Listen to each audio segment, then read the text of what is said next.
পুঁজিবাজারে তালিকাভুক্ত সিটি গ্রুপের প্রতিষ্ঠান রহিমা ফুডের শেয়ারের কারসাজির প্রমাণ মিলেছে তদন্ত প্রতিবেদনে। এতে জড়িত এক বিনিয়োগকারীর সম্পৃক্ততা পেয়েছে নিয়ন্ত্রক সংস্থা বিএসইসি। বিস্তারিত আতাউর নিয়নের প্রতিবেদনে। পুঁজিবাজারে তালিকাভুক্ত সিটি গ্রুপের প্রতিষ্ঠান রহিমা ফুডের শেয়ারের দাম বৃদ্ধি নিয়ে কারসাজির সত্যতা পেয়েছে নিয়ন্ত্রক সংস্থা বিএসইসি। 2025 সালের 15 জুন থেকে 27 আগস্ট পর্যন্ত সময়ে 145% অস্বাভাবিক দাম বৃদ্ধি হয়। এই লেনদেন নিয়ে তদন্ত করতে ঢাকা স্টক এক্সচেঞ্জকে নির্দেশ দেয় বিএসইসি।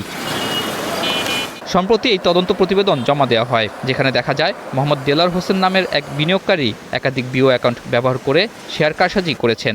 তিনি ছিলেন এই প্রতিষ্ঠানের শেয়ারের সবচেয়ে বড় ক্রেতা, তবে তার সঙ্গে রহিমা ফুড কর্তৃপক্ষের কোনো সংশ্লিষ্টতা মেলেনি।